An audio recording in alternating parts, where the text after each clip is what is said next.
We're going to go ahead and get started. I wanted to welcome everyone to tonight's webinar. I am your host and moderator, Dr. Lauren Levine.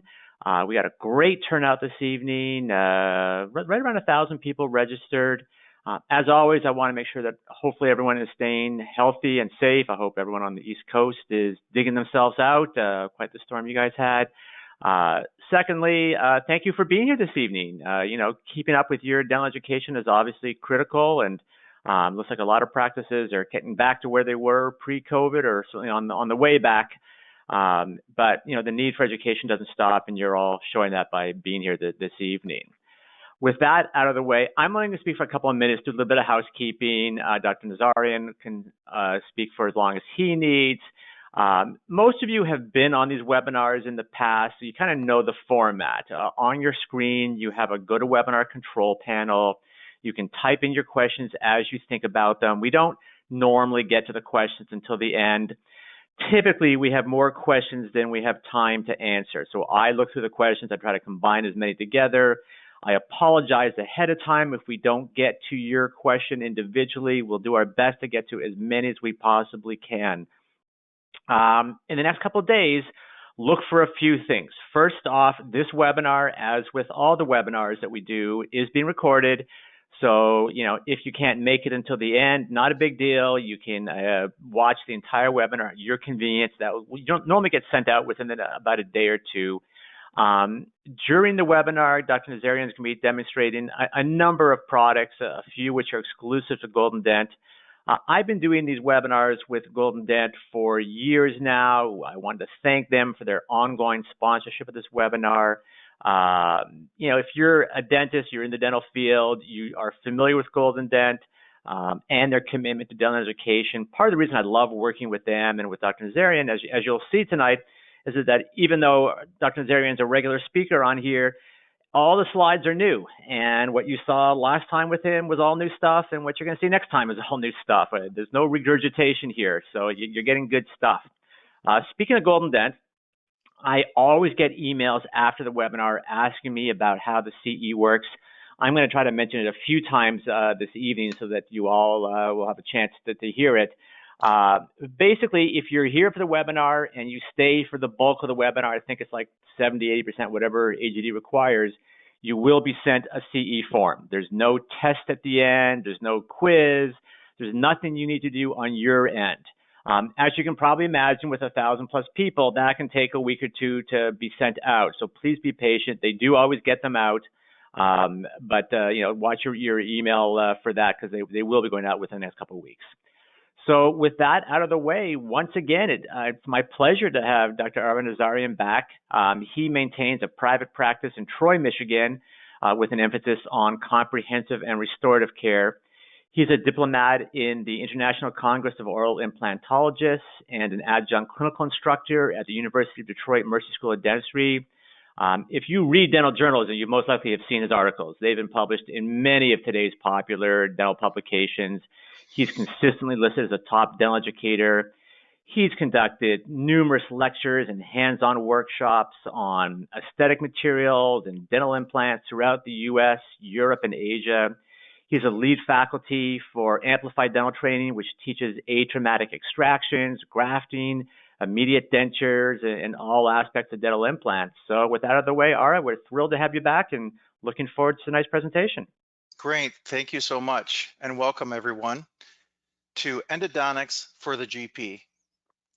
Usually in our general practice, we'll find patients present with pain, and these emergency patients, usually the reason for their pain is because of either A, a vertical fracture, or B, we find that there is a large carious lesion. I would say probably 85% of the time, it's the carious lesion. So our goal this evening is to talk about different ways to address these and to have a fast, effective, and efficient way of being able to do the root canal. When patients come in and have large carious lesions that are causing them a lot of discomfort, our goal is to remove the decay and infection by accessing the tooth, using some type of file system, and then filling that those roots, and then eventually doing some type of core and crown restoration. So if we're going to be doing this and we're fitting the patient in between other patients, we want to be fast, effective, and predictable. Well, when the patient comes in, what are the signs that they need a root canal? Well, sometimes they may not have any symptoms at all, and we let them know that. If somebody comes in and we see a large carious lesion, if they're coming for hygiene or something of that nature, and we inform them, look, this is going into the canal, the nerve may be necrotic, you may not be feeling anything. However, we see on the radiograph that you have a large periapical lesion, we have to do the root canal. But usually what we see presenting to the practice are people with severe toothache, pain upon chewing, or some type of application of pressure. We see either prolonged sensitivity or pain to heat or cold temperatures. And once the stimulus has been removed, the pain still continues. We've also seen teeth that are discolored or are starting to darken, are becoming necrotic, or they had trauma in the past. We also see patients presenting with swelling or tenderness in the nearby gums or in that area. And lastly, we also see persistent or recurring pimple or tooth starting to abscess or get some type of swelling in the buccal tissue. So our recommended treatment for their teeth, again, is to remove the decay and infection, do the root canal and a post and core, or just maybe a core if there is enough tooth structure. And then lastly, have them come back for the crown restoration.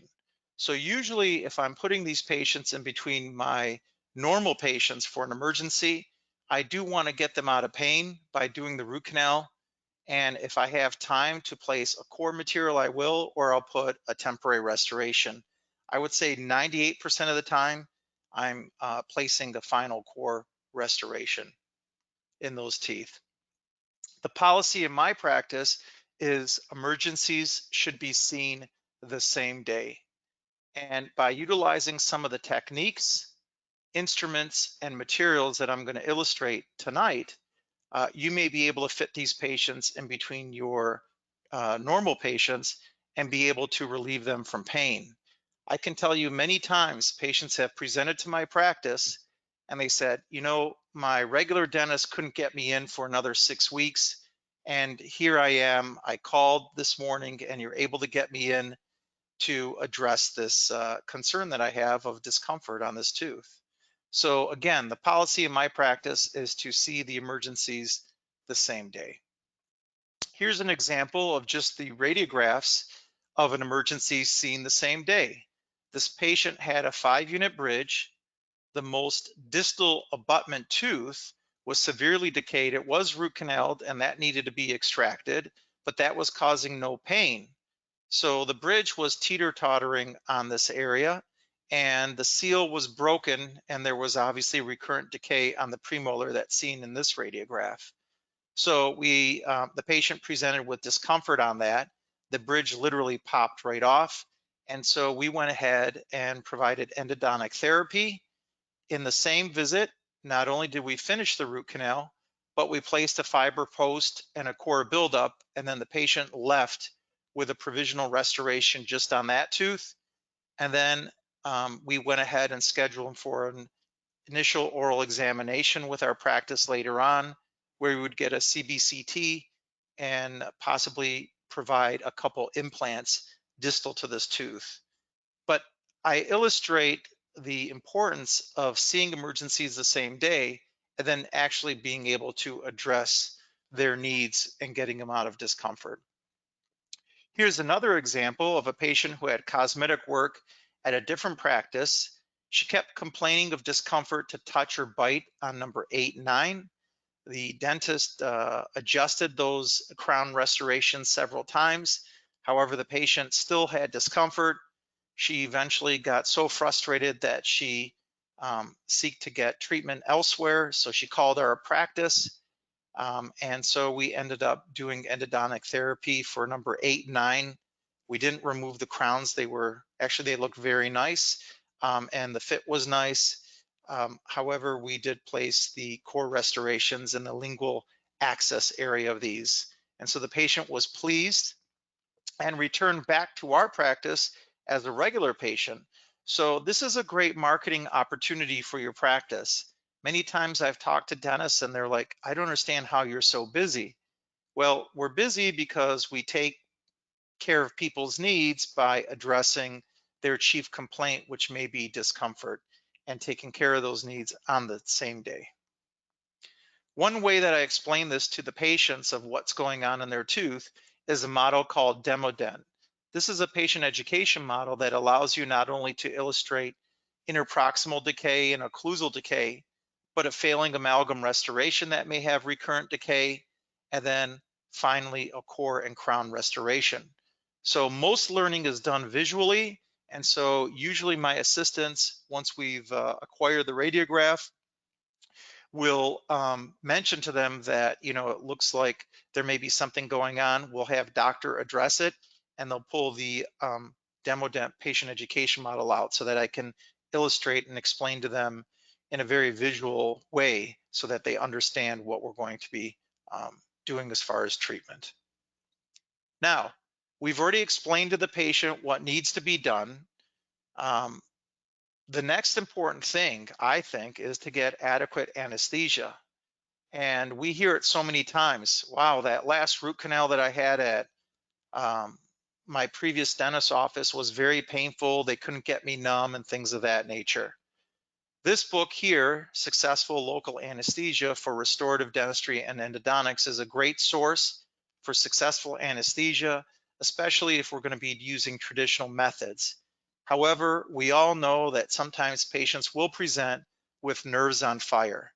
It's a hot tooth that literally just won't get numb, or they're difficult to get numb for several reasons. And so it's imperative to have some alternative ways to provide anesthesia for these patients. One way is by giving a PDL injection. And so we'll use this with a Ligajet. It's this sort of silver looking gun that you see here, and it allows us to really put some pressure.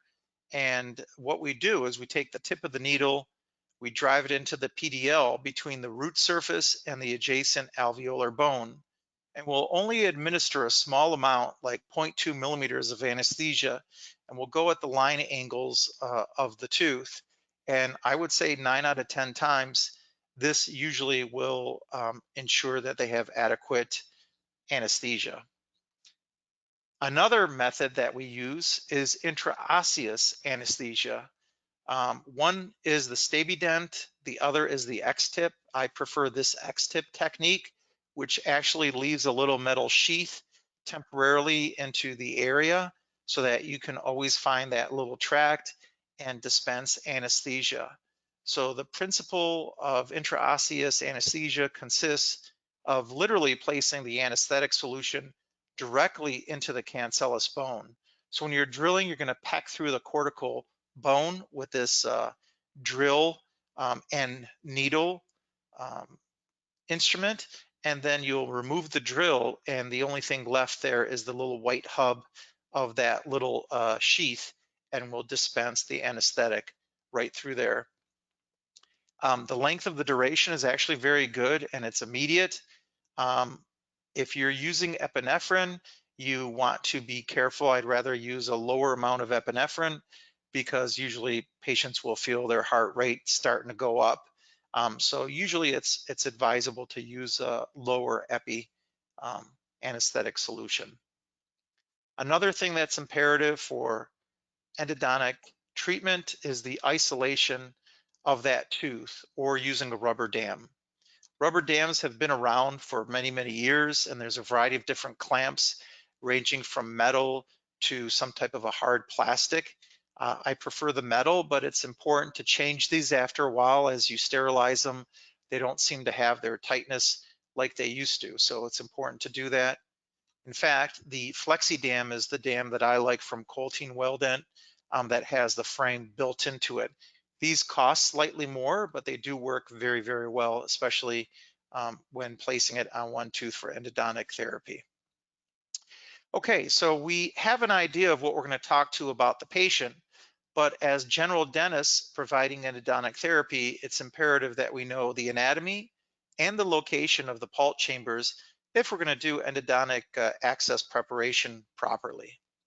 So we have this chart in our operatories behind the patient, and I still to this day use it as a reference to see, okay, I'm going to be working on the first molar. We know that usually there are 3 to 4 canals, and we look at the anatomy and the structure of the tooth as well as the pulp chambers and the canals. We also have this chart, and so this illustrates to us not only the access openings, but it gives us an idea of the iso taper size gutta percha that we usually will finish off with. And so this is sort of something, a study somebody did, but I found this online, and this is actually really good. If you're finishing a central maxillary incisor with just a 25 file, I guarantee you haven't gotten all the nerve tissue out. So usually we're finishing with something like a 50 or a 60 on an adult maxillary central incisor.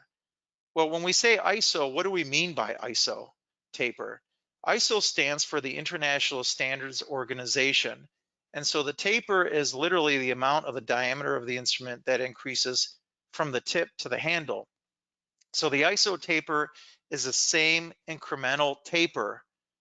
Doesn't matter what company gutta percha you're using, the ISO taper is a universal standards organization taper. So we know that 25 gutta percha that has an ISO taper of that is usually going to be pretty much the same across the board.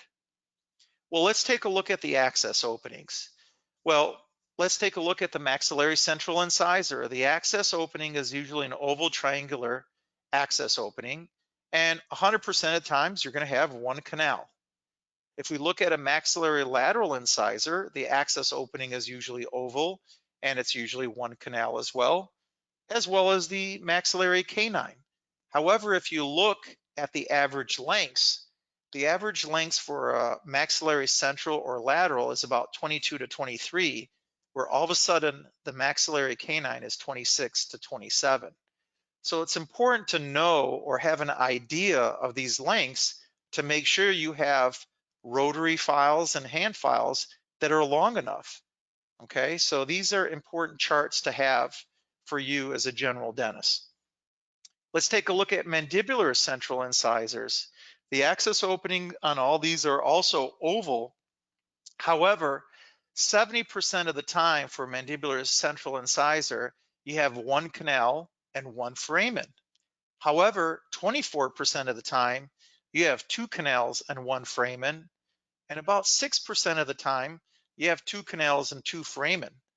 So it's important to know this because every now and then you'll see a lower incisor, whether it's a central or a lateral, where you may have done the root canal or someone else may have done the root canal and the patient still complains of discomfort.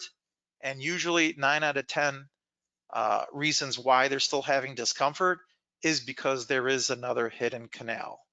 When we look at mandibular canine, we know that 94% of the time there is only one canal. Well, what about maxillary molar, premolars, excuse me. Maxillary first premolar, again, we're looking at oval access openings going from the buccal to the lingual. And here we can see the different types of percentages. And I don't want to go through each one for all these teeth because we'll run out of time. But you can view this later, or you may be able to find this online. It was very easy to find. The not only average lengths of all these teeth, but also the shape of the access opening, and then how many roots these teeth have, as well as how many canals and how many foramens. So usually we find that the maxillary second premolar, 75% of the time has one canal and one foramen. So it's usually the first premolar that we find that has two canals and two foramens, about 72 to 78% of the time. When we look at lower premolars, the mandibular first premolar, again, all the access openings are oval to the buccal lingual, just as stated for the maxillary premolars. However, in the lower, what we find is that 73% of the time, the first premolar has one canal and one foramen, and 86% of the time, the mandibular second premolar has one canal and one foramen.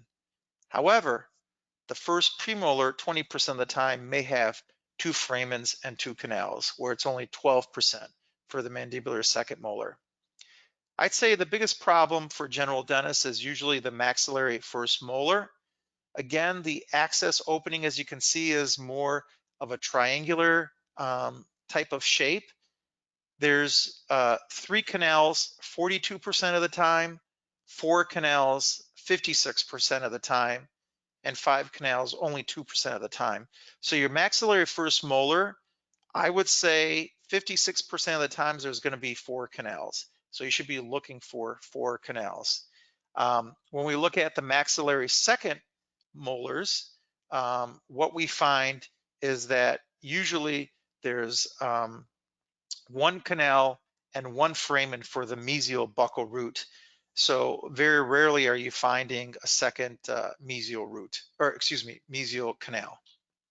When we look in the lower arch for the mandibular first molar and second molars, we're looking at the access opening almost trapezoidal, and we're looking at the different canals.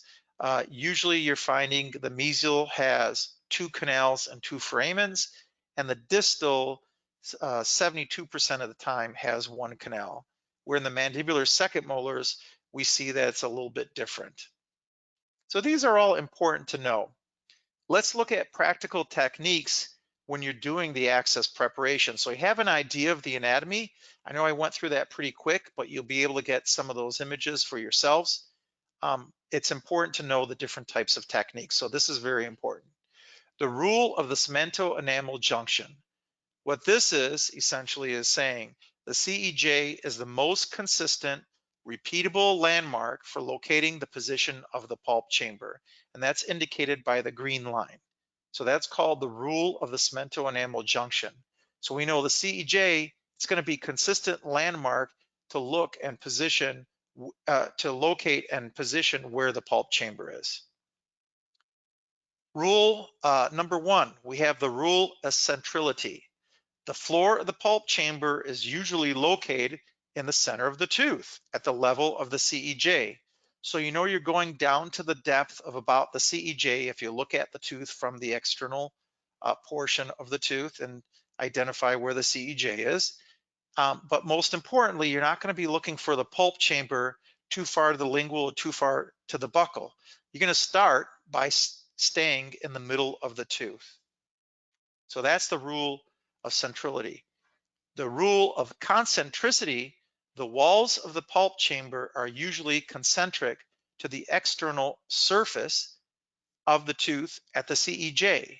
So what this is saying is the external shape where you see the angles in the tooth, if you go internally or towards the middle of the tooth or concentrically, then you're going to run into the canals or the pulp chamber.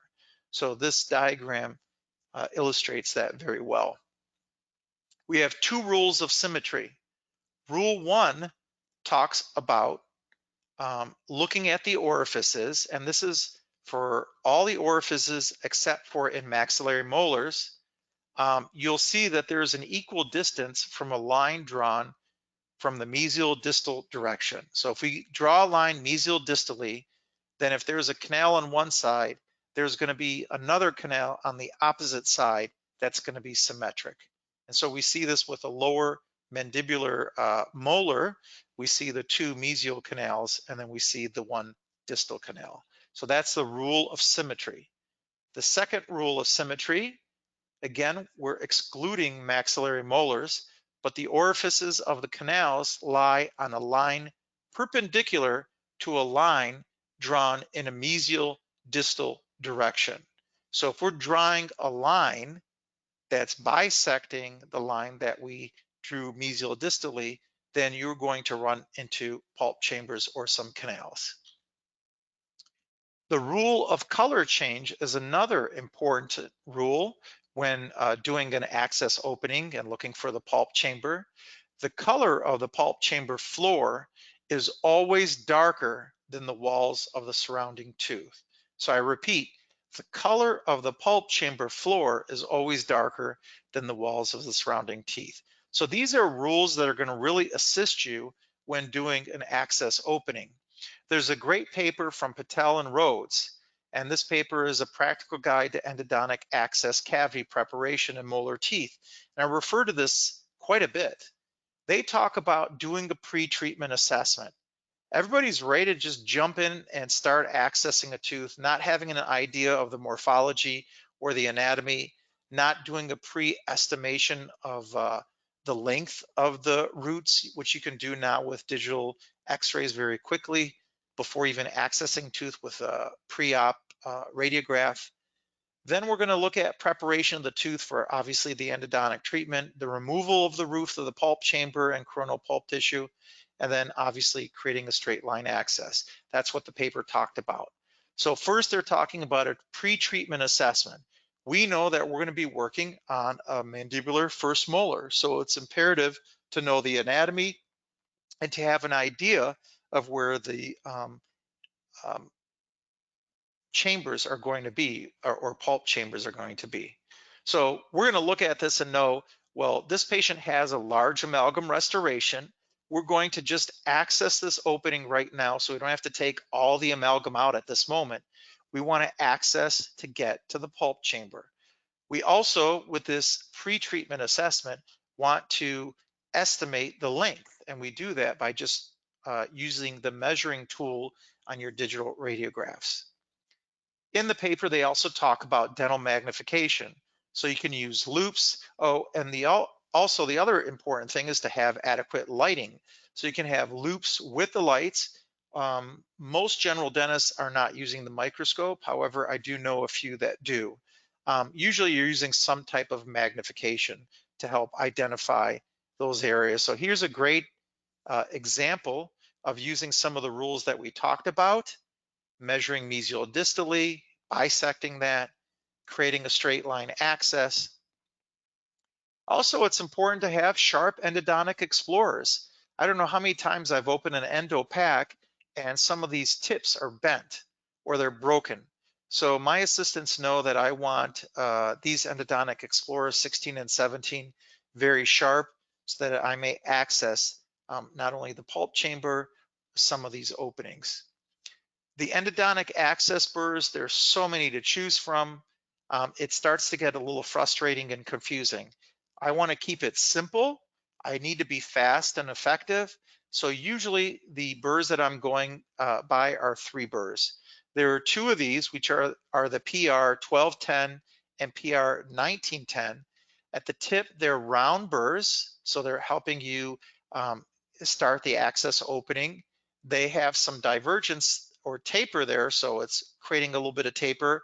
Once you get into the pulp chamber, then what I like to do is go with the Endo Z. These are equivalent to, I believe, Dentsply Safe-Siders. So you can put this at the floor of the pulp chamber and just start to widen without the fear of perforating a tooth at the floor. So it's ideal for expanding and finishing the access preparations. These 3 burrs are literally all that I use in my practice for initiating the access openings for my endodontic procedures. This is an example A, B, C, and D from the paper that I just spoke about. So you can see they're making the access opening, getting into the pulp chamber, and then widening that with Endo Z or a Safe-Sider type burr by just resting that at the floor of the pulp chamber and just widening it. Again, we want to have divergence of the access towards the coronal as shown in the schematic.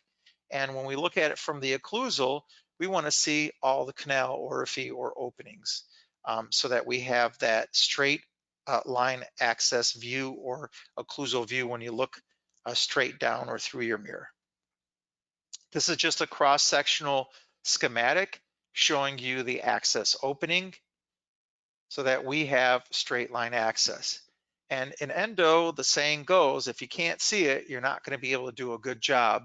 So we rather you open that access opening so you can see what you're doing. Here are other examples of access openings from the paper. It's imperative to have good visibility and accessibility when you're doing endodontic procedures. So we talked about the different types of teeth and their anatomy, their pulp chambers, how to access these teeth, and what type of instruments and burrs that we use. Now we want to talk about endodontic rotary files. And so in today's day and age, you definitely want to use some type of rotating file. I'm not one for the reciprocating files so much. We're going to talk more about rotary files. But essentially, an endodontic rotary file is an engine-driven, tapered, and pointed instrument. Usually, these are made of nickel titanium. They're also strengthened with heat. Um, and the cutting edges are used to mechanically shape and prepare the root canals during endotherapy and essentially remove the root canal obturating material if you're doing a retreatment. And there are different files for that. Tonight, we're just focusing on taking nerve tissue out. So there's a variety of endodontic rotary systems, actually even more than these. I would say these are the 4 most common: Endo sequence from Brasseler, twisted files from Cybron Endo, Wave 1 Gold, and then Pro Taper are the other most common. My go-to had been the Pro Taper Gold. That's probably the most common system. It started with the Pro Taper and then moved on to the Pro Taper Gold. Unlike the other rotary systems available that utilize fixed taper, the Pro Taper files actually have a variable changing taper over the length of its cutting blades. So let me highlight some of the Pro Taper geometries. Each instrument has a changing percentage of tapers over the length of its cutting blades. The triangular cross section also enhances the cutting action while decreasing the rotational friction between the blade and the file so we don't get as much separation. Also, the helical angle and pitch over their cutting blades prevent these files from screwing into the canal and then separating. And then lastly, these files don't have a tip that's cutting. In fact, they have a non-cutting modified guiding tip. So this is pretty much the go-to files that have been around for many, many years. And the way they worked, essentially, they were divided into 2 categories: shapers and finishers. Shapers are used in the body and the coronal portion of the root. So the shapers are used for 2/3 the root, and the finishers are mainly used for the third of the apical portion of the root. So we have shapers, which are identified as S, and finishers that are identified as F. So let's take a closer look. When we look at GoldenDent Endo, the golden taper are compatible to the Pro Taper, and essentially more so the Pro Taper Gold, because they're heat treated and strengthened.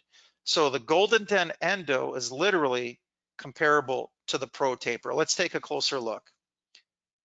If you look at the files, they almost look identical. They have optimal flexibility. They are heat treated, so these NiTi files are amazingly flexible. There's no bounce back, which is nice. It preserves the apical anatomy. And because they are heat treated, they are very strong, and they're a very good quality of material. The sizes that these come in, like the Pro Taper, are 21, 25, and 31. The SX, which is the first shaper, is only 19 millimeters, and that's done for a reason. That's just to broaden the coronal portion. And again, people ask, well, what is the taper? Well, it's a variable taper along all these files. So the golden taper, I repeat, are comparable to the Pro Taper Gold files. The greatest thing is they're probably about the third of the cost, which is why I started using them. Here we take a look at a closer look, and we can see the shapers, which are the S's, and the finishers, F1, 2, and 3. And sometimes when you have a larger palatal canal, or you have a central incisor and you need to go up to a 40 or a 50, then we have the F4, which is black, and F5, which is on the farthest right, which is gold. And here we have the various lengths, again, 21, 25, and 31. Usually we're going, I would say on average, 3 Newton centimeters with 300 is usually the speed that I go with. I know the manufacturer recommends a little higher torque for the first couple shapers. However, I found that going with 3 Newton centimeters and 300 RPM, very much like the Pro Tapers classification, is what has worked really well in my hands. So the SX is the first taper, or excuse me, the first shaper. It has a very nice taper that is used for the coronal portion of the tooth. It's only 19 millimeters in length. So if you're using if you're using this for a very short tooth, that's shorter than 19, obviously you don't want to take it all the way down.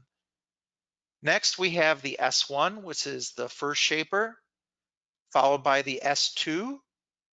Then we have the finishers, which are F1, F2, F3, and then again, for those larger palatal canals or central or laterals in the upper arch, we have the finishers that are the F4 and the F5. So that's GoldenDent Endo. Let's take a look at a sample lower molar case. The patient presents to the practice in quite a bit of discomfort to hot and cold that keeps lingering on for several hours. He mentions the tooth is uncomfortable to chewing, especially when functioning on that side. Radiographically, number 31 has a large carious lesion on the distal portion of the tooth, and you can see it under the amalgam restoration, and it's extending to a close proximity of the pulp chamber. So we're going to do a pre-assessment. The pre-assessment, we see the large carious lesion under the amalgam restoration. We also see a periapical lesion on the distal root. Again, we explain to the patient utilizing the demo dent that's also available from GoldenDent that, look, you have decay that's extending under this metal restoration that's going into a close proximity to the nerve. This is the reason why the nerve is irritated and starting to abscess, and why you have a shadow at the tip, and why we need to clean this nerve tissue, remove the decay and infection, place this core material, which is illustrated by the blue, and then finally, once we get you out of pain and you heal for a couple weeks, we'll have you back for protecting the tooth by prepping it for a crown restoration. And you see how quick and easy that presentation went? That's essentially how I explain it to the patient. Show them the radiograph, circle the areas of decay or infection, and then using the demo dent patient education model, go over it with them, illustrating exactly that. Now, this is not going to establish our working length. This is just to estimate the length of the roots to confirm, hey, do we have this length of rotary files? Are we using the 21? Are we using 25 or longer? What are we exactly going to use? So I always like to start with this. In fact, my assistants usually have this up before I walk into the room. Again, we're going to create an access opening. This is a mandibular second molar. So we know the access opening is going to be trapezoidal in shape. And we know usually we're going to have 2 mesial canals or 1 mesial canal and 1 distal canal. So if we look at the percentages, 1 canal, 1 foramen in the distal, that's 92% of the time. And then 2 canals, 1 foramen is 49% of the time, and 2 canals, 2 foramens, 38% of the time. So the percentages for looking for 1 or 2 canals is similar in the mesial. So I would say look for that 3rd canal. If you don't find it using the other rules we talked about earlier this evening, then we know that there's just going to be 2 canals. Again, my preference are the diamond burrs to do the access opening, and then following up with the Endo Z to widen or open so that we have straight line access. Really, only these 3, or if you had to pick 2, I would pick the PR 1910 and then the Endo Z. Again, we've estimated the length.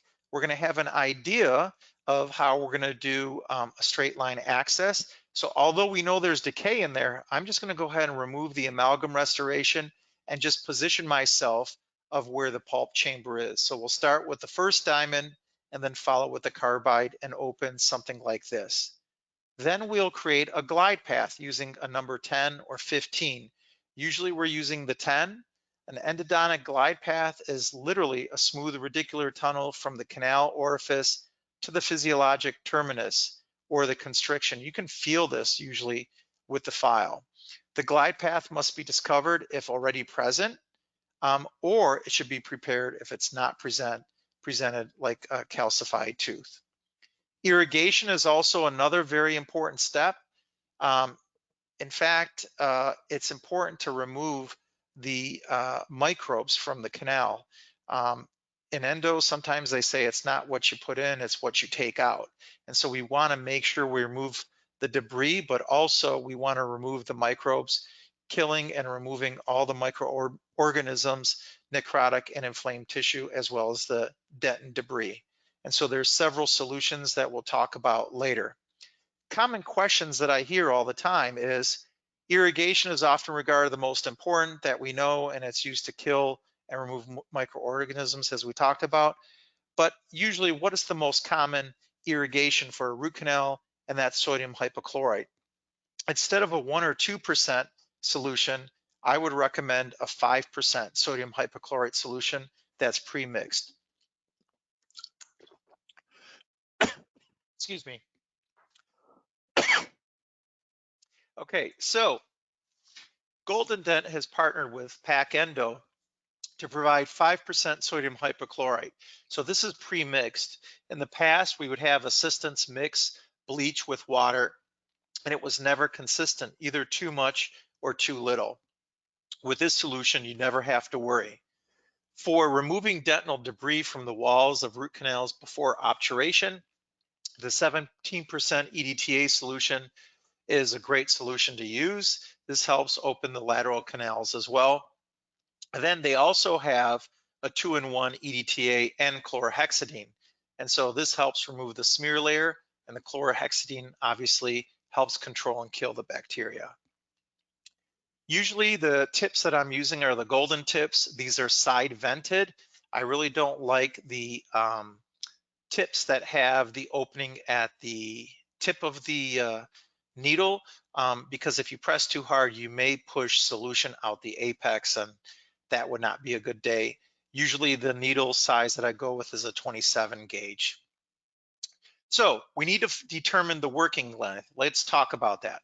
According to the American Association of Endodontics, working length is identified or described as the distance from a coronal reference point to the point at which the canal preparation and the filling should terminate.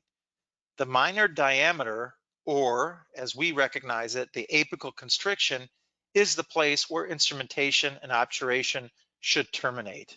So we want to identify that. If we're looking at a radiograph, and let's say we measure the file going down to a length of 21, then we're going to subtract about 1 or 2 millimeters from that, and that would be our working length. If we're using an apex indicator, then we're only going to subtract about 0.5 to 1 millimeters from the reading on the apex indicator. And we'll go into that in a moment. This is a very important drawing. It shows you in green where the apical constriction is. It shows you in red where the anatomical apex is. And it shows you in purple where the radiographic apex is. So if you put a file and you take an x-ray and you go, oh, okay, the radiographic apex is here, I'm going to take my gutta percha all the way to there, then you have overextended the gutta percha, and that is not a good thing. So usually the gutta percha, you want that to finish somewhere between the apical constriction and the anatomical apex. A perfect scenario would be at the apical constriction, but some leeway would be between apical constriction and anatomical apex. Well, outside of using radiographs, we can use an apex indicator. This is the one from GoldenDent. It is very inexpensive, but very accurate. This is the 3rd generation. It's accurate because of the upgraded algorithm, and it can work in a variety of different solutions. So that's definitely one to look into on their website. Of course, apex indicators, usually all of them work in a similar way. It's an electrical circuit is completed when the instrument that's inserted, which is the file, into the root canal is at the apical terminus, or touches the periodontal tissues at the tip, and it's giving you a reading that it's at the anatomical apex. So that is not the same as the radiographic apex. And so this is what it looks like close up. You can see we're right at the tip. It says 0, 0. Here are some key points to keep in mind. If they have an amalgam restoration, you don't want the file touching that amalgam restoration. You want to make sure that the canal, you're going to moisten the canals that are very dry, because there has to be some conductivity. And so if the canal is calcified, then it's obviously not going to give us a great reading, or if the apex is very large. So these are some of the things to keep in mind. So let's take a look at the files. Again, we're going to go with the GoldenDent endo files. These work very similar to the Pro Taper as we talked about. Here you can see we're at 350 at 3 Newton centimeters. Usually I'm around 300 to 350, and I'm keeping it at 3 Newton centimeters. This is the woodpecker handpiece from GoldenDent. This does have a built-in apex indicator, which is really nice, so that you don't have to have all these gadgets out. If you just buy this woodpecker endo handpiece, it has everything in one. It's got the 360-degree contra angle that can be rotated. It's charged without any wires. It's sort of a Wi-Fi charging that's going in there. The head is smaller than most on the market, so you can get into the posterior. And it's a 6-to-1 ratio contra angle, so there's quite a bit of torque if you do want it. So these are the Golden Taper files. This is usually how my assistants have it, in this little foam sponge, and we'll do our measuring with the endo ring. And so again, we have shapers and we have finishers. So the shapers are SX, S1, S2. This is for the body and the coronal portion of the root. And then we have the finishers, which are focusing on the third of the apical portion. So we're going to use the SX first. Again, this is only 19 millimeters, so we're using it to resistance to open the canals. In some cases, I will start with the S1 before I use the SX. So sometimes people will interchange those. It's very important between every rotary file that you irrigate, you recapitulate, and then you irrigate, and then you go to the next file, okay? Recapitulation essentially is re-instrumentation with a smaller instrument following each irrigation step. Using the smaller instrument removes debris produced during the instrumentation. This is going to help prevent a plug formation or pushing all this debris out the tip. Once we've gone through the SX, we'll go to the S1 or S2. Again, we're going to be rinsing between each step. I'm just going through it quickly just to give you an idea. This is something that we'll be talking about at our seminar and hands-on course. Then we're going to go to the finishers, and the finishers are also going to be taken to length. We're going to start with the F1 and take a look at the debris. These, so the shapers, the motion that we use is a brush follow, where the finishers we're using more of a follow brush technique. And so we go up to the various sizes. Usually we're finishing at an F2 or an F3, depending on the amount of debris or engagement that we have of the file. We're going to use these taper files, or paper points, excuse me, that correspond with the taper files. And so again, GoldenDent has partnered with Dent to come up with these Pro Taper size paper points, as well as gutta percha points. So if we take a look at the endodontic obturation, we see where the constriction is and we see where the anatomical apex is. So we want our filling material to be somewhere between those two. Again, we know what the obturation of a root canal is. These are some basic questions. The most common obturation material is obviously gutta percha because it's biocompatible. It's an inert material which does not irritate the tissues. And we talked about this already. Where do we stop the obturation? We want to stop between the constriction and the anatomic apex. So the green zone is where you want to stop, not the radiographic apex, otherwise you've taken the material too far. ProSeal is a very nice 2-component epoxy resin based system that GoldenDent provides. Not only does it have a great sealing ability and outstanding flow, it has a great adhesion to the gutta percha and dentin, and it does have an antimicrobial activity. Low solubility, if some of it did get expressed, or excuse me, low solubility, so it doesn't dissolve, but high biocompatibility if some did go out the apex, and excellent radiopacity. Usually when I'm putting the sealer, I'm going with a single cone technique, but I'm placing the sealer first with the lentilo, which is going to spread that. This is an atypical left-handed screw threading spiral that shoots the sealer down and into the lateral canals.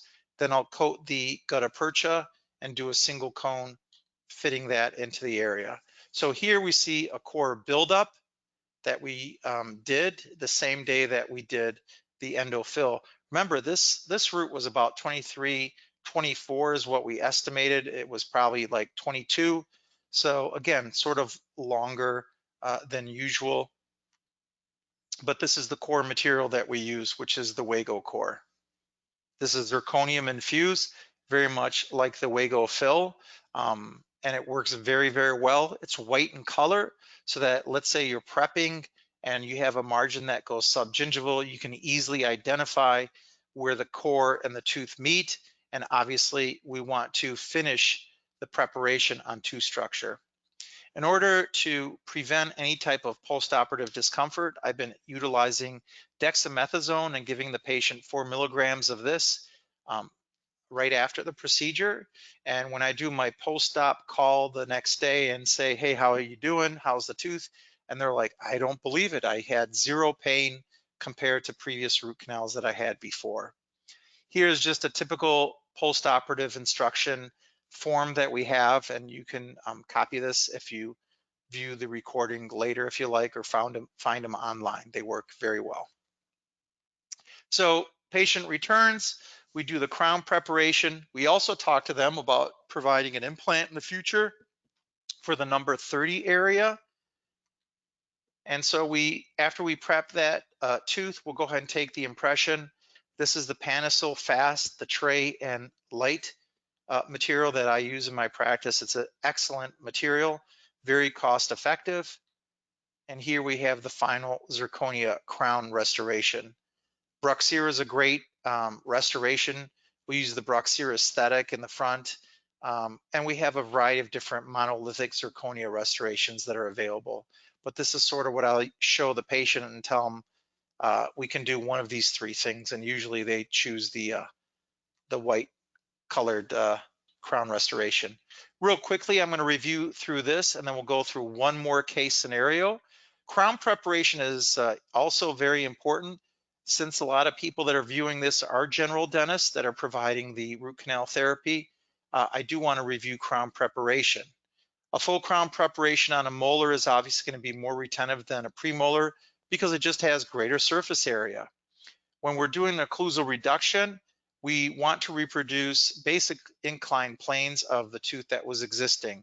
We don't want to have sort of this flat, over-prepped tooth. Also, we want to have some degree of taper.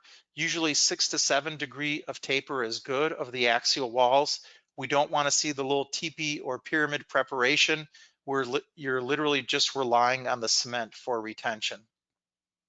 Also, the preparation with longer walls is obviously going to be better and prevent dislodgement than a preparation that has short walls.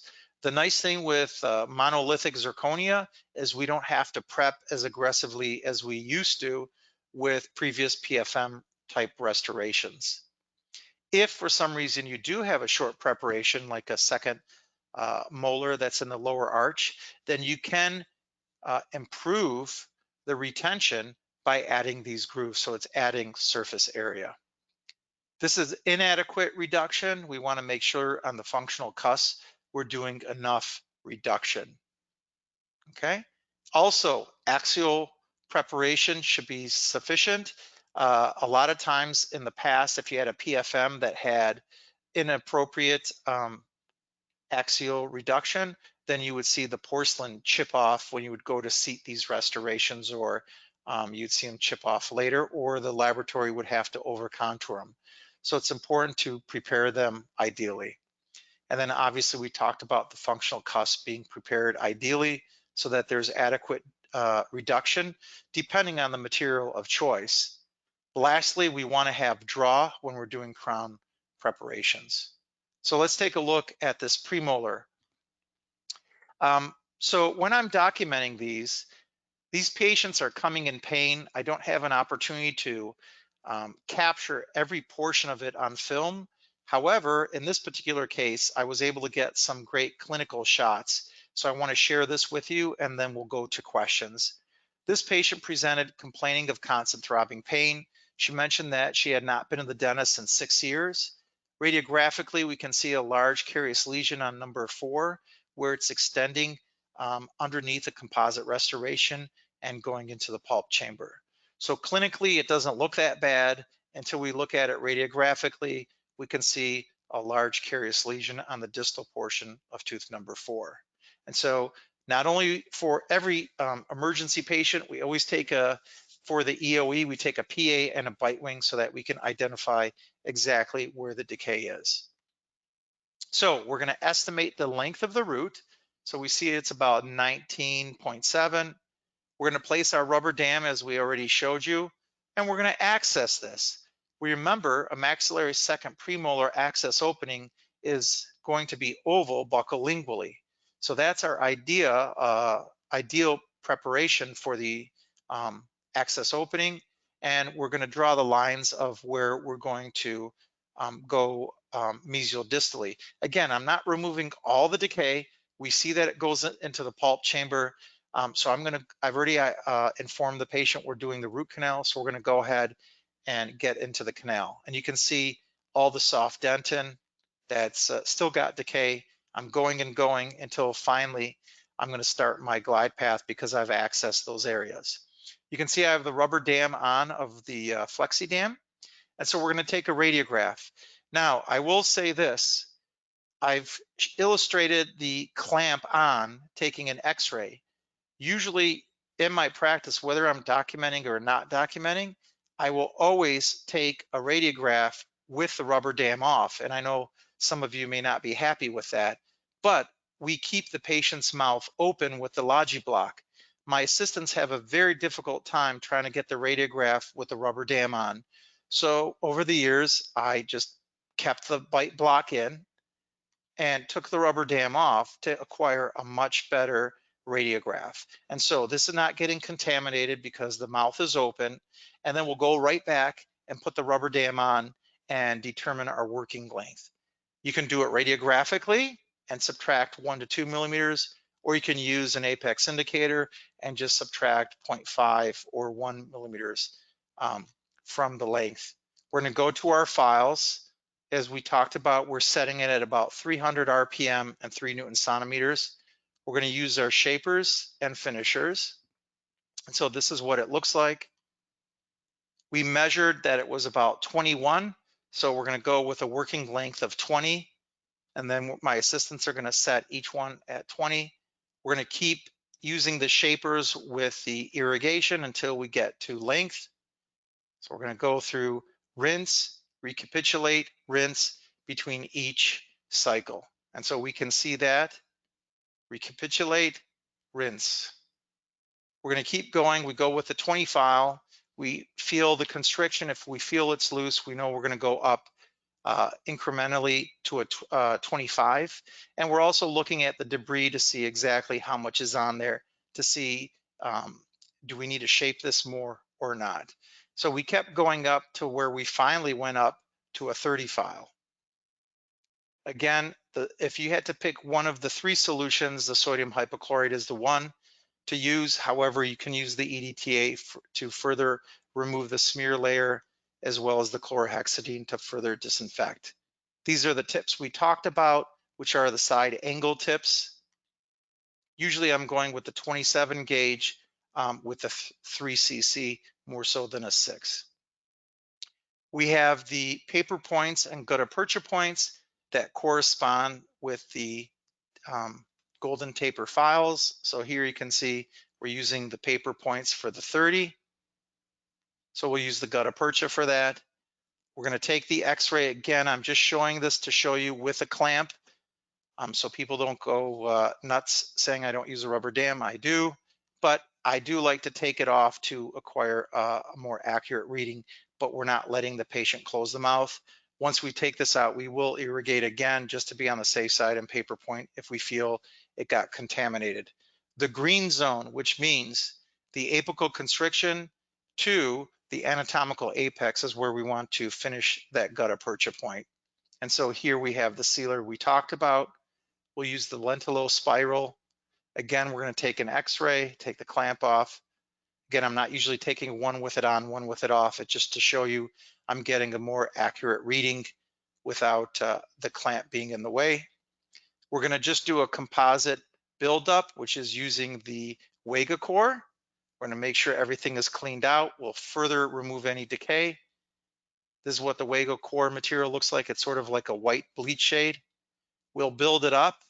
We take the radiograph, and now we're ready for the patient to come back in 2 weeks and come back for the crown restoration. This root canal start to finish, even with the documentation, was about 30 minutes. Excuse me. So again, we want to be fast, predictable, and efficient. Again, these are the steroids that we're using and the post-op. So we're going to stop there just for time. Excuse me. And take any questions. Actually, I want to turn it over to Kurt for a few minutes. One of the beauties of having a company like GoldenDent presenting these webinars and sponsor them is that when we talk about some of their products, they're more than willing to make sure that we have some special offers for attendees as well. So I'm going to turn the screen over to Kurt, who will talk for a few minutes, and then we'll get to the Q&A session. All right, I appreciate it, Lauren. Hello, everybody. My name is Kurt Lawler. I am with GoldenDent. We're a Detroit-based company, third generational dental family. That's why it says 80+ years here in the Detroit area of Michigan. And we've always focused on the principle providing simple, predictable, and unconventional solutions for dentistry. And the GoldenDent Endo is one of our newest areas that we've just recently finalized after a lot of extensive testing related to the products with Dr. Nazarian and some of the other evaluators we use here in the Detroit area. So this is the code for this evening. Like I said, we like to keep things simple and I guess unconventional, just like the code here, I guess. The code for this evening is GP1234, which is pretty simple to remember. And then the matching discount code, we actually did 12.34%. So try to keep it simple, like I said, unconventional. Our website is golden-dent.com. And the reason we provide these discount codes is obviously it's an incentive to try some of the products that maybe were demonstrated on the webinar this evening. A lot of our customers join our webinars over and over again, and they kind of look for these discount codes to try maybe some new things or some different products that we're offering at the time. And then also just a thank you for investing your time with us this evening, later on a Tuesday evening here in Detroit. So golden-dent.com is our website. We do these codes for 24 hours. So it expires tomorrow, February 3rd, end of the day. I'll just mention a couple of products here quickly. We went over these in good detail already through the presentation, but we've had some really great feedback on the AI model, which is the woodpecker motor. We tested this a lot with a lot of different endodontists and GPs and different dentists here in the market. And the feedback was really, really great, and we continue to get good feedback. So it's something that I would definitely take a look at if you're looking for a new endo motor. This is the best one that we found, and we're super happy with it. As mentioned, it does have an apex locator within the actual motor itself. However, there's also the one that's called the wood PEX, which is the standalone or freestanding apex locator. If you're not interested in actually using one actually contained within our files, we went over this in good detail, but obviously similar to the ProTaper design. They're $27. They come in a sterile pack. There's a matching K files, paper point, and gutta percha. I don't really have much more to say on this. I think we went over that in good detail this evening. A couple of items we really didn't show is if you're currently using any of the other big market leaders like Parapost or 3M or Pentron or I guess TMS Colteen, we do have some really nice fiber and titanium posts as well as some metal pins. These are a company out of Switzerland. It's called the Norden system. Good feedback too. Fair pricing, something you could take a look at and learn more on our website. It goes through a bunch of clinical cases and documents how these are used. These are the irrigation solutions. Again, we already showed these. The red label there is Dr. Nazarian's choice with the 27 gauge needle. So we do have those available. One thing I wanted to mention is we have, obviously we only had about an hour this evening, and it's hard to cover obviously this topic in such a short time period. We do a lot of hands-on courses, so I'm going to mention those here quickly. The next one we have coming up is actually pretty soon, March 19th. We do them in our office here in Roseville, Michigan, which is a suburb of Detroit. And that's the Endo for the GP hands-on training with Dr. Nazarian. So that's a great program where you actually get to sit through the lecture, and then we actually do a lot of the hands-on components with modeling and motors and various things in the classroom. The other one we have coming up too is a totally different subject, but I just wanted to mention our programs coming up is April 23rd, 24th. This is our full arch implant reconstruction training course. So again, this is a classroom-based program. It's 2 days, and this is a hands-on full arch implant type program. And you can learn more about that on our Amplified Dental Training website, which will be in the link that we email you following the webinar. This is the facility here. This is actually at our office. We've been doing a lot of the courses now at our office, just based with COVID and having proper spacing and everything. And this is the one we just did recently. This was our full arch course back in, when did we do that? I guess I think it was October. Yeah, October of last year. In the right-hand corner there, I just sort of snuck in the picture. That's some of the modeling that we're going to use at the Endo course. Obviously, the picture showing here is the implant program, but it'll be a similar setup with the various instruments and motors and things you need for the Endo for the GP program. Also, finally, you know, a lot of you that have joined our webinars in the past have known that we've been doing live patient extraction, grafting, and immediate denture programs for years. I think we've been doing them now since, geez, I don't know, 10 plus years now. And these are finally back. You know, we had to take a pretty long break due to COVID. And so now we do have dates for September, October, November, and December finally posted on our website. We'll see how things go as we monitor the situation, but our next one is currently planned for September 17th and 18th, if anybody is looking for a program like that. These are completely live patient programs. I mean, we see, you know, anywhere from 100 plus patients, and it's hands-on. So you do all the work, and we do those downtown Detroit at the university.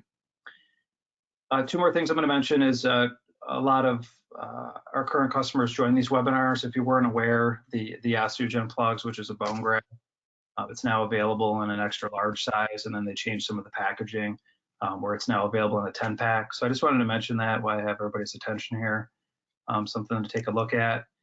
And then lastly, before I turn it over to the Q&A, this is a product I just want to mention too, just due to COVID and the current environment we're working in.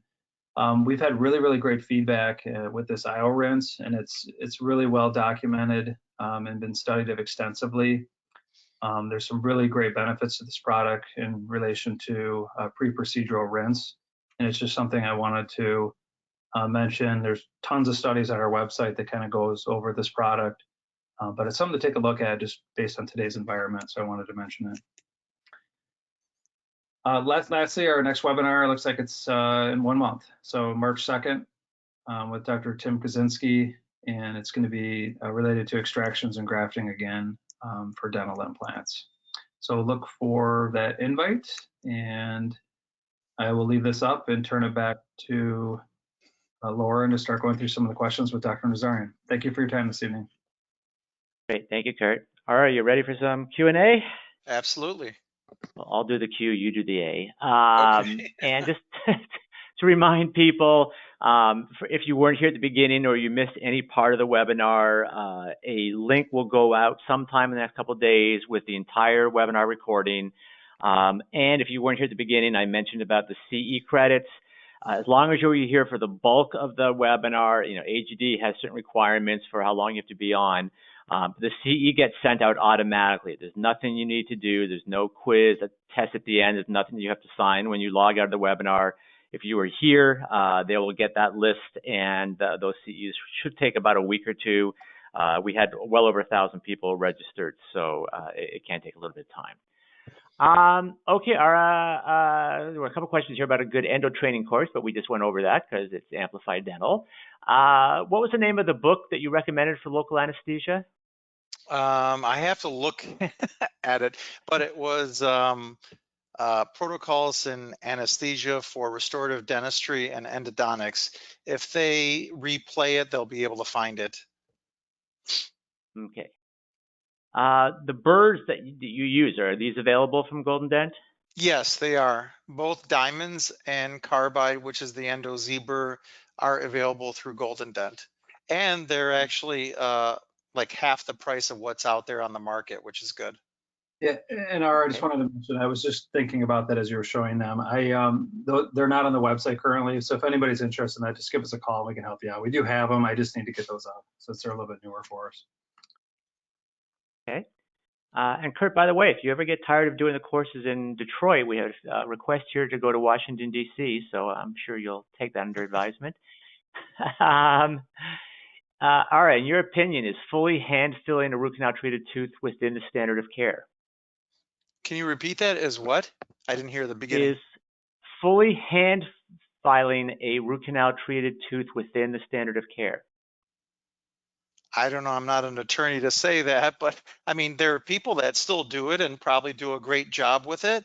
I don't think it's as efficient and maybe not as effective in certain instances, but with rotary endo, why would you want to do it by hand? Right. What was the recommended dosing for the dexamethasone? 4 milligrams.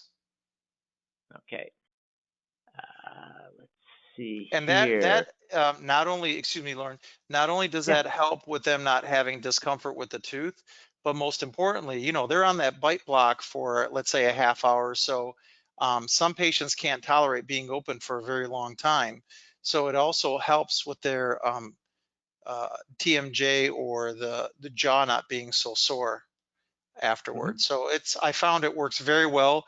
That bottle of 100 of those 4 milligram tabs is about $10 through Shine or wherever. I think we get it through Shine. So it's very cost effective. How do you treat a hot tooth? Any particular advice? Do you finish the root canal on that day, or do you need a second visit? It depends on what we mean by a hot tooth. Hot tooth in the description I gave, meaning it's a tooth that just takes a little longer to get numb. I'm going to finish it that day. If there's a tooth that has pus draining from it, then obviously I'm going to wait and come back to finish that. So I don't know what they mean by hot tooth.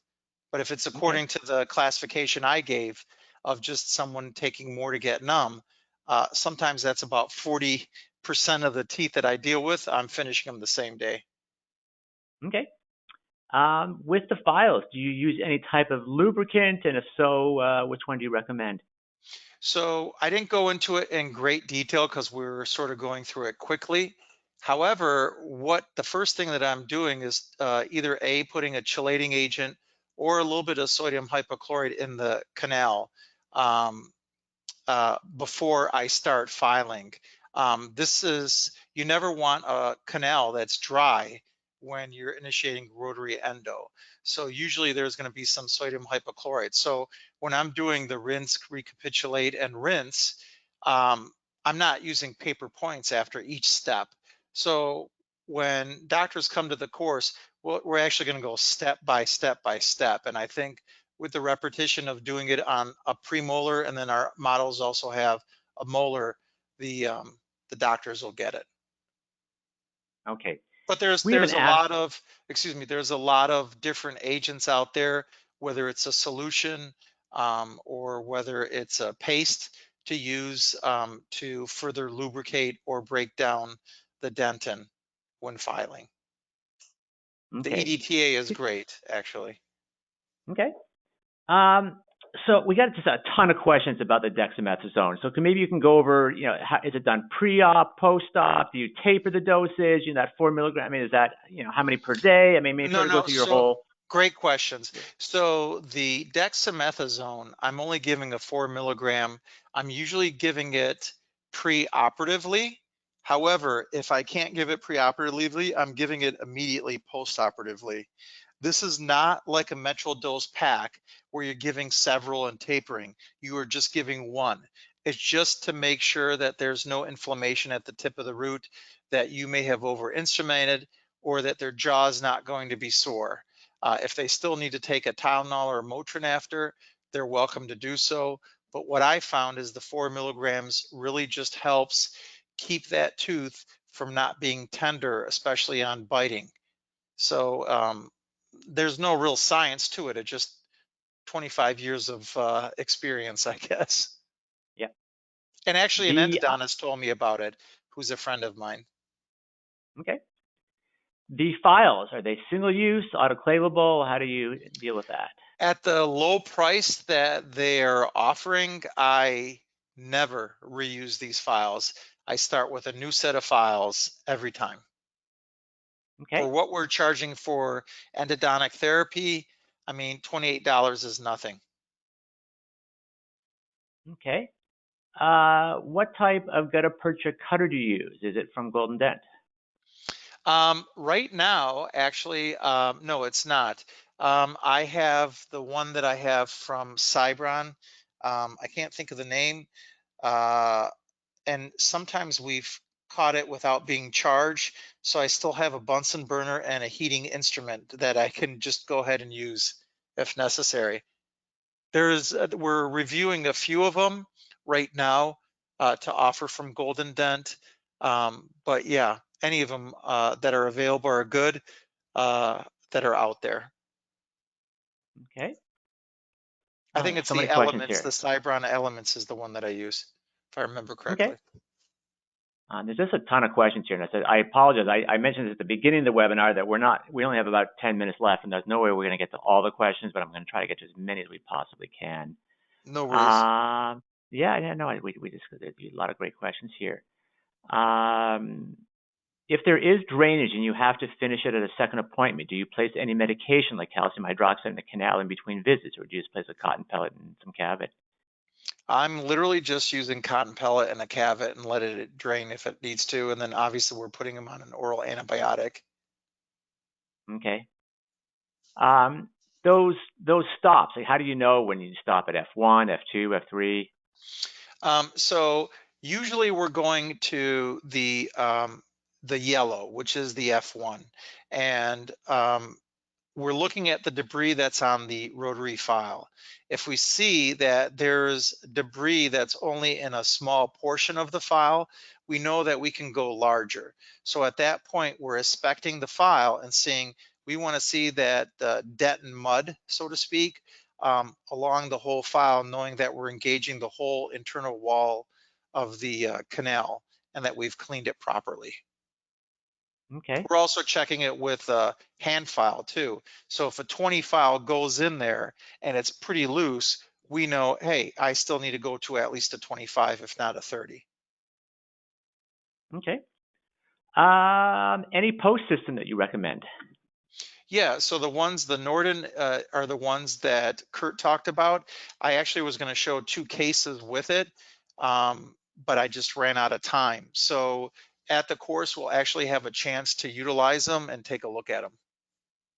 Okay. But out of the Norden, the one I like is the fiber, which is the Glass X, which is the one at the top there in the photo that you see right now. Okay. Irrigation and cleaning. What about ultrasonic cleaners, biolays, anything like that? I think those are all great, but as a general dentist, I'm trying to keep this fast, effective, and predictable. So do those things work? Absolutely. Do they disinfect it more having some of those things? Maybe, I don't know. I haven't used them. This way has been working for me for many, many years using the solutions. So I've pretty much just stuck to that. Okay. For the irrigant, contact time for the irrigant, how short of the apex do you irrigate, and do you use a commercial agitator? So I'm not using a commercial agitator, but there are some that are available. Usually I'm using sodium hypochlorite. However, if you want to use the EDTA to further take that smear layer off, you can do that. What I found with the EDTA is that when you are using that, okay, after the sodium hypochlorite, you definitely want to use distilled water between sodium hypochlorite and EDTA. Otherwise, it creates sort of an acid-base reaction, and sometimes you get like a little salt. So if you are going to use the EDTA following the sodium hypochlorite, you want to use distilled water to prevent that sort of acid-base type reaction. The chlorhexidine is just used to further disinfect. So let's just say you have a tooth that has a periapical lesion. There's some drainage that's coming out of there. A previous question was like, what are you putting in there? Well, we're not putting anything in there, so to speak, like a medication, but we are irrigating it several times with the chlorhexidine after we've done the sodium hypochlorite to further decontaminate that tooth. And that Okay. How seems long to is it in work there quite for? well. I'm not timing it actually, but I would say it's in there for 30 to 40 seconds. Okay. How do you prevent the irrigant from getting into the mouth if you don't seal off the access opening after caries removal? So say that again.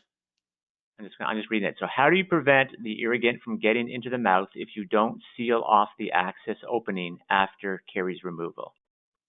So I'm using a rubber dam isolation. The caries shows as a softer material. It doesn't necessarily mean it's a hole. And when I'm using the irrigation, the tip of the needle is not just going in the hole that I've created, it's actually going into the roots. So the orify of the roots, because it's a small tip. So I'm not just flushing the coronal portion of the pulp chamber, that the solution's not going to get into the canal. So I'm actually going into the canal. That's going to prevent what they're asking. And then the high volume suctions right there. Okay.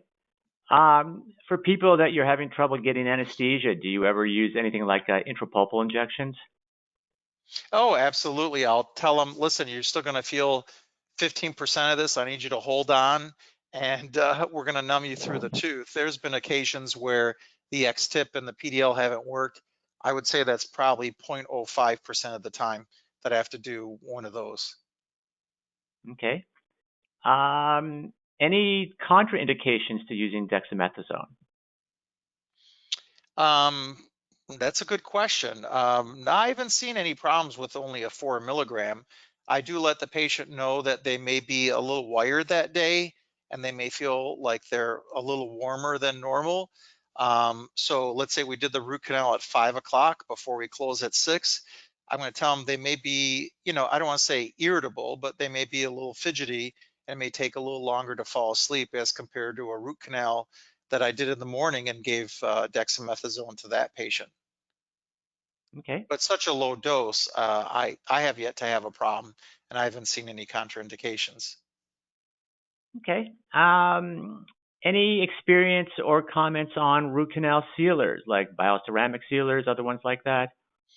I think they all work. Everybody has the science to show that they all work, and obviously they all do. Otherwise, we'd have a lot of people coming back. I know with some of the bioceramic sealers in the past, um, that you had to use a certain type of gutta percha that would bond to that. I don't know if that's the case anymore. Now I'm using these dual base epoxy, and that works quite well. Again, I want to keep things simple, and I want to not have a million gadgets in the office, to where we can do a root canal, make it effective, and have the patient out of pain, and not have these patients come back with problems years later. Okay. So do they work? Um, Yes. Do I use it? No. okay. When accessing a tooth, are you aiming the burr for the center of the chamber, or are you aiming towards a specific canal? Well, as we sort of reviewed in the presentation, I like to go in the middle of the tooth, depending on what we're looking at. So if it's an upper like a maxillary first molar, then obviously I'm not going to go in the middle of the tooth. So I'm going to focus on sort of those openings that we talked about. Okay. Let's see. If you're placing the patient on antibiotics between appointments, what are you prescribing?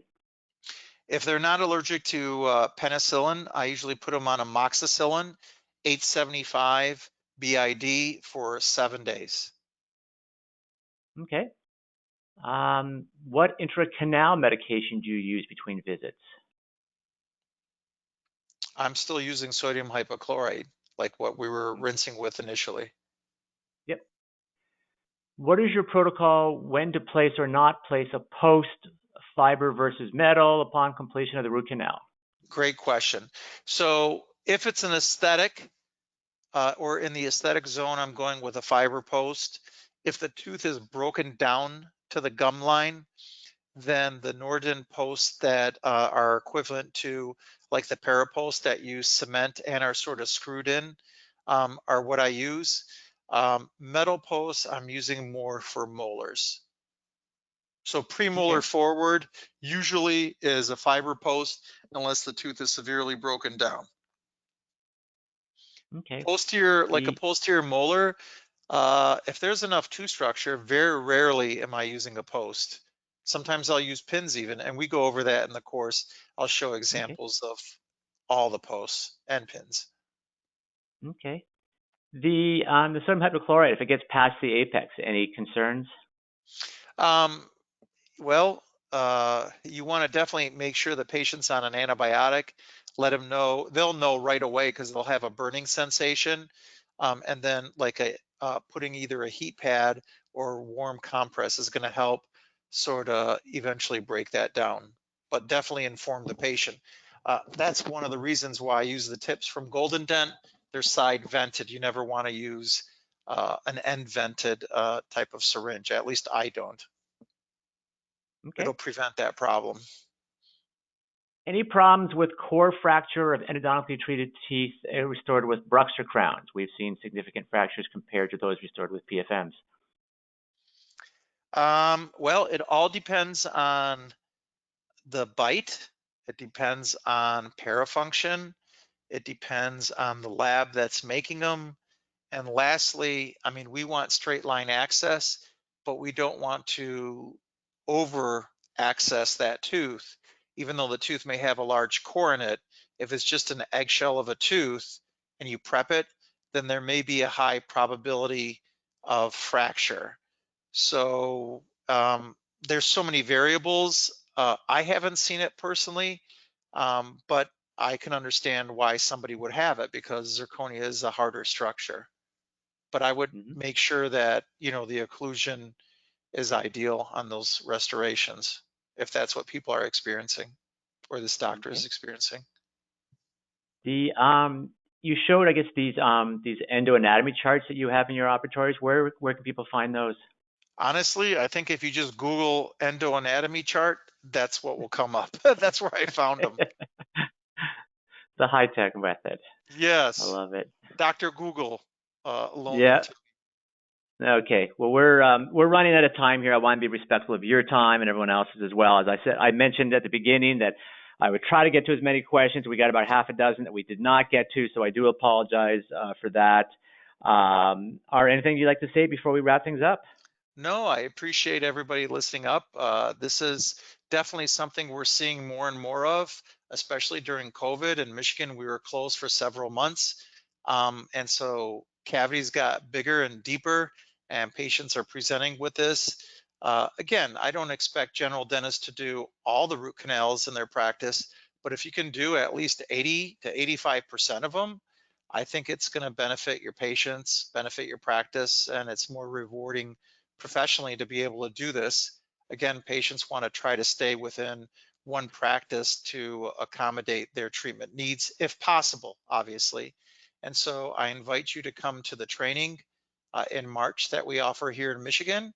And obviously you'll get a better understanding than just a quick 1-hour webinar, but we'll go into it in quite detail. Well, thank you so much. One of the things I mentioned at the beginning is that one of the reasons I love working with GoldenDent and working with you, Ara, is that even though some of the topics get repeated from time to time, the content definitely does not. And any of you that have been on previous webinars, you can go back and look at the recordings and see that these are new cases, new slides. It's always fresh, and I want to thank you for that. We had great attendance. We didn't lose anybody during the webinar. Just to remind people, if you didn't hear me the first 2 times I said it, there is a recording of this webinar. It will go out sometime in the next couple of days. Feel free to shoot me an email if you haven't gotten it by, say, Friday or so. The CE, there's nothing you need to do on your end. GoldenDent will get the list. They'll figure out who was here long enough to get the CE.